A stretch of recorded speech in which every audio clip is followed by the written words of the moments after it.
पिछली क्लास में हमने सिमिलरिटी वाला कॉन्सेप्ट समझा था कि सिमिलरिटी ऑफ ट्रायंगल्स और कॉन्ग्रुएंस ऑफ ट्रायंगल्स। आज क्लास 10th की इस वीडियो में हम बात करेंगे बेसिक प्रोपोर्शनैलिटी थ्योरम या थिल्स थ्योरम के बारे में, जो ट्रायंगल का एक इम्पॉर्टेंट थ्योरम है। इसको देखने से पहले हम क्लास 9th की दो बातों को रिकॉल करना चाहेंगे। एक बात रिकॉल करते हैं। पहली बात ये है कि कोई ट्रायंगल है, अगर कोई ट्रायंगल है, मान लीजिए ट्रायंगल है ए बी और सी। अब मुझे इसका एरिया निकालना है।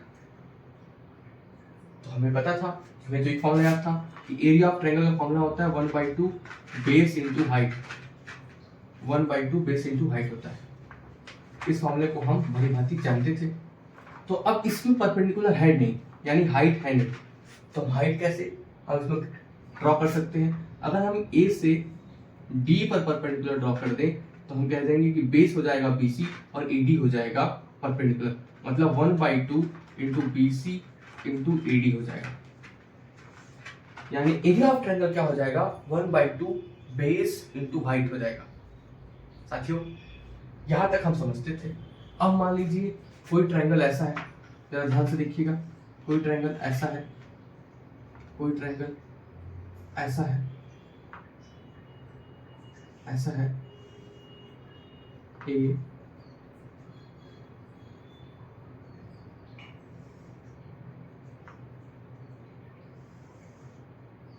ये ट्रायंगल है ए बी और सी। अब इसका एरिया निकालना होगा तो बेस क्या लेंगे, मान लीजिए बेस कुछ भी ले सकते हैं, BC ले सकते हैं, पर इसका परपेंडिकुलर क्या होगा। तो इसका परपेंडिकुलर हम कंस्ट्रक्ट कर सकते हैं ऐसे, और इस लाइन को आगे ड्रॉ कर दें तो ये परपेंडिकुलर इसका इस ट्रायंगल से बाहर कंस्ट्रक्ट हो रहा है, फिर भी इसको हम एज ए हाइट ट्रीट कर सकते थे। एक बात हम और क्लास 9 में सीखे थे कि अगर दो पैरेलल लाइंस हैं, अगर दो पैरेलल लाइंस हैं, मान लीजिए ये लाइन इस लाइन के पैरेलल है और इसको बेस मानकर एक ट्रायंगल ये बन रहा है, इसी को बेस मानकर दूसरा ट्रायंगल ये बन रहा है। क्योंकि ये दोनों दो पैरेलल लाइंस के बीच में है और सेम बेस पे है, तो चाहे जितने भी ट्रायंगल्स बने सबकी एरिया सेम होगी। क्या ये बात समझ में आ पा रही है कि दो पैरेलल लाइंस के बीच में, दो पैरेलल लाइंस के बीच पे सेम बेस पर चाहे जितने भी ट्रायंगल्स होते हैं उनकी एरिया सेम होती है। अगर ये दो बातें क्लास 9th की हमें पता है, हमें याद है, तो हम थिल्स थ्योरम या बीपीटी थ्योरम को आगे कंटिन्यू कर सकते हैं। देखते हैं, आगे देखते हैं कि थिल्स थ्योरम या बीपीटी थ्योरम है क्या। बीपीटी का फुल फॉर्म होता है बेसिक प्रोपोर्शनैलिटी थ्योरम। क्या होता है बच्चे, बेसिक प्रोपोर्शनैलिटी थ्योरम। इसको दिया किसने था, इसको दिया था थिल्स ने, इसको दिया था थिल्स ने, इसलिए इसको हम थिल्स थ्योरम भी बच्चे कहते हैं। अब ये है क्या बच्चे, आइए देखते हैं, इसको देखते हैं कहता क्या है। पहले क्या कहता है इसको समझते हैं। क्या कहता है थिल्स थ्योरम, थिल्स थ्योरम या बीपीटी थ्योरम क्या कहता है। इसी को थिल्स थ्योरम भी कहते हैं या बीपीटी बेसिक प्रोपोर्शनैलिटी थ्योरम भी कहते हैं। क्या कहता है देखते हैं। अगर मान लीजिए कोई ट्रायंगल है, ये एक ट्रायंगल है, हाँ ट्रायंगल कह दिया भाई, एक ट्रायंगल है जो कि है ए बी और सी। ABC एक ट्रायंगल है, एक पैरेलल लाइन ड्रा कर रहा हूँ BC के पैरेलल। अगर मैं BC के पैरेलल एक लाइन ड्रॉ कर रहा हूँ ऐसे, जो कि ये लाइन BC के पैरेलल है, BC के पैरेलल है ये लाइन। आप देख रहे होंगे ये दोनों साइड AB और AC पर किसी दो डिस्टिंक्ट पॉइंट्स को टच कर रही है या कट कर रही है, तो आप इसको कह देंगे कि भाई ये D है और ये E है। हमने कह दिया भाई कि ये D है और ये E है, तो डिस्टिंक्ट पॉइंट्स को टच कर रहा है या कट कर रहा है। अच्छा, तो थिल्स थ्योरम या बीपीटी थ्योरम कहता क्या है, कहता है कि अगर दो किसी ट्रायंगल के किसी साइड के कोई एक लाइन पैरेलली ड्रा होती है, पैरेलली ड्रा होती है, मतलब दो बातें गिवन है, दो बातें बच्चे गिवन है। गिवन देखते हैं क्या क्या है, गिवन क्या क्या है। गिवन पहली बात तो ये है, गिवन पहली बात तो ये है कि ये ट्रायंगल है ABC।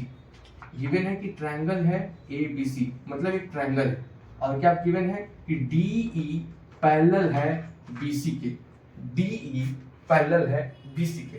ये अगर दो कंडीशन फुलफिल हो रही हो तो थिल्स क्या कहते हैं, थिल्स कहते हैं तब क्या होगा, AD/DB हो जाएगा। क्या हो जाएगा, AD/DB हो जाएगा और AE/EC हो जाएगा। थिल्स ये कहते हैं। कि AD बाई DB हो जाएगा और AE बाई AC हो जाएगा। मतलब इस ट्रायंगल के जो ये डॉट ये D डिस्टिंक्ट पॉइंट है, इस ट्रायंगल के इस साइड को डिवाइड करेगा, इस तरीके से डिवाइड करेगा कि ये E पॉइंट भी इस ट्रायंगल के दूसरे साइड को इस तरीके से डिवाइड करेगा कि इन दोनों का रेशियो आपस में बराबर होगा, मतलब जो प्रोपोर्शनल होंगे। इसीलिए इसी को हम बेसिक प्रोपोर्शनैलिटी थ्योरम कहते हैं। एक बार फिर रिकॉल करते हैं कि बीपीटी थ्योरम या थेल्स थ्योरम क्या कहता है।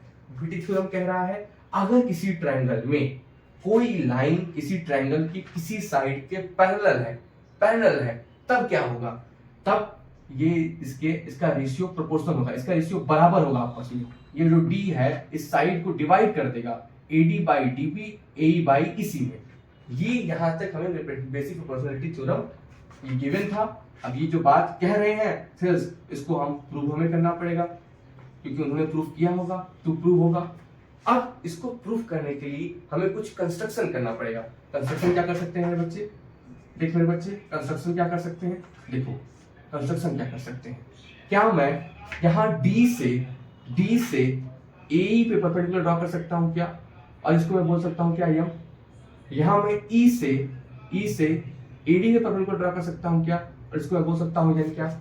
मैं यहाँ पे कह सकता हूँ क्या, ड्रॉ कर सकता हूँ क्या, draw DM perpendicular to AE and EN perpendicular AD।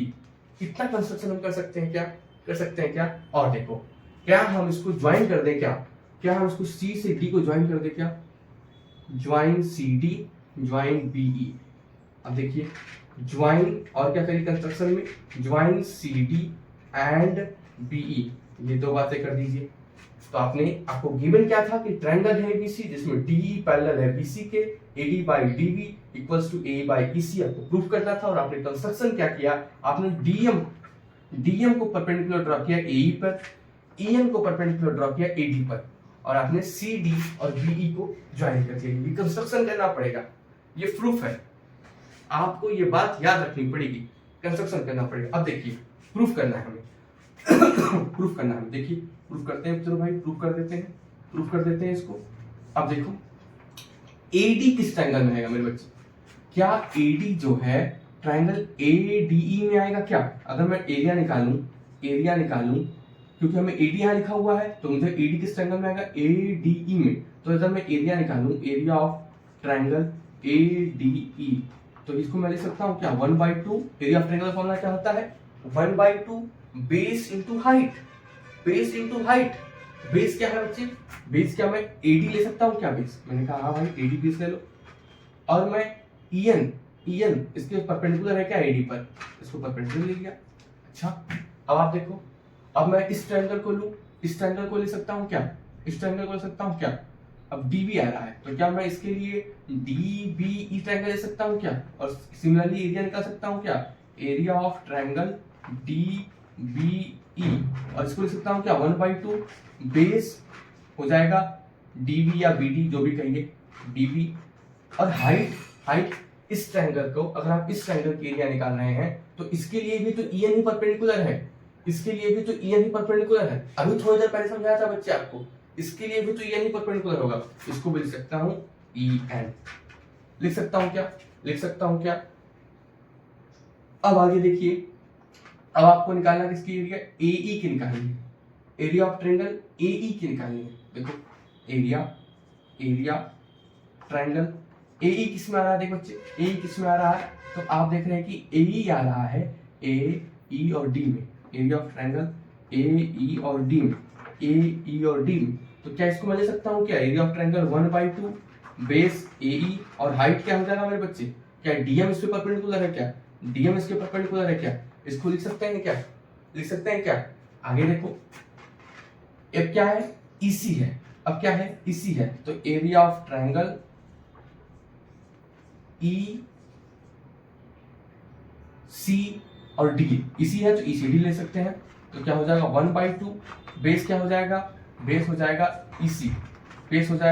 EC, और हाइट क्या हो जाएगा? हाइट DM हो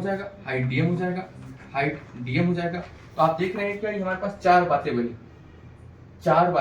बनी। अगर देखो अब ये मान लीजिए इसको मैं फर्स्ट बोलता हूँ, इसको मैं क्या लिखता हूँ फर्स्ट, इसको क्या लिखता हूँ सेकेंड, इसको क्या लिखता हूँ थर्ड, इसको क्या लिखूंगा फोर्थ लिखूंगा। आप देख पा रहे हैं अगर मैं फर्स्ट को सेकेंड से डिवाइड कर दूं, अगर मैं फर्स्ट को सेकेंड से डिवाइड कर दूं, फर्स्ट को सेकेंड से डिवाइड करूं तो क्या आएगा। देखो आप फर्स्ट को सेकेंड से डिवाइड करोगे, आप यही ऐसे करके देख लीजिए, आप ऐसे कर दोगे 1/2 से कट जाएगा, en से कट जाएगा, तो क्या बचेगा AD/DB बचेगा। क्या बचेगा AD/DB। और ये जो एरिया है, area of AD, area of triangle ADE upon area of triangle DBE equal to AD/DB। बच रहा है क्या, बच रहा है क्या AD/DB बच रहा है। अब देखो इसको भी ऐसे डिवाइड कर दो, इन दोनों को भी, तो थर्ड और फोर्थ को डिवाइड कर दो तो क्या बचेगा DM से कैंसिल हो जाएगा, 1/2 से कैंसिल हो जाएगा।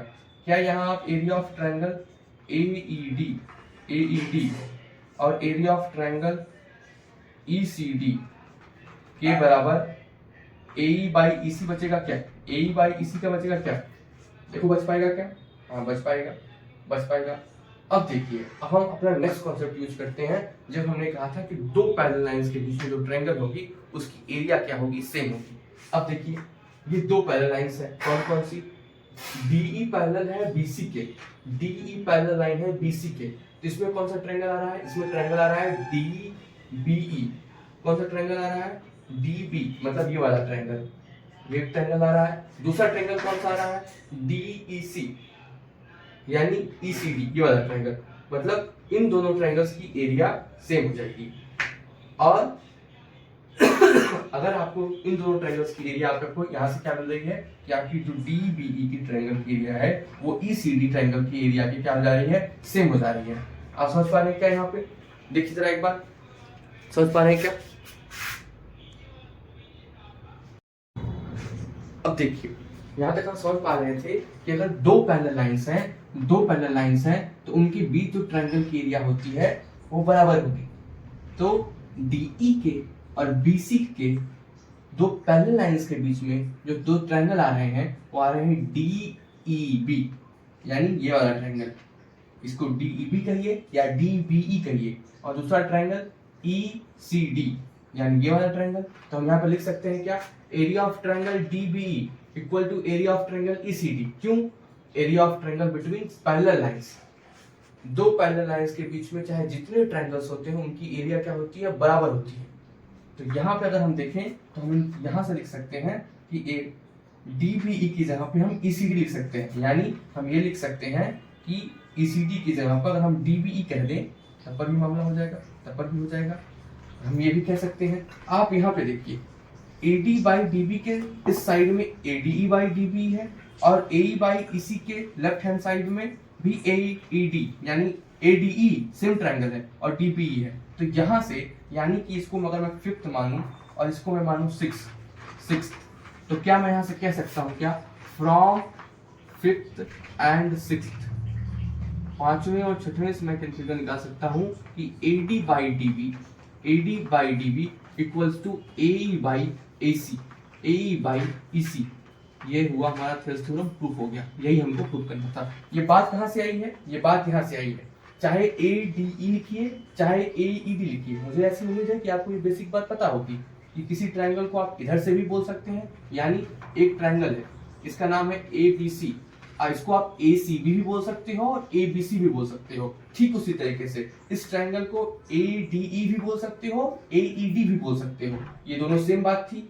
AD/DB के साइड भी सेम बात, AE/EC के लेफ्ट हैंड साइड में भी सेम बात। तो मैंने आपको समझाया था अगर x y के बराबर है, x y के बराबर है और x z के बराबर है तो x और y भी यानी y और z भी आपस में बराबर हो जाएंगे।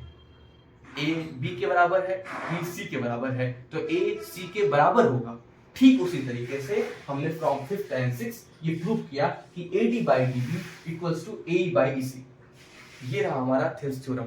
एक बार फिर याद कर लेते हैं थेल्स थ्योरम क्या कहता है। अगर किसी ट्रायंगल में किसी भी साइड के पैरेलल एक लाइन ड्रॉ होती है और वो दो डिस्टिंक्ट पॉइंट्स पे कट करती है तो वो डिवाइड करेगा कैसे, AD/DB इक्वल्स टू AE/EC। यही हमारा थेल्स थ्योरम है।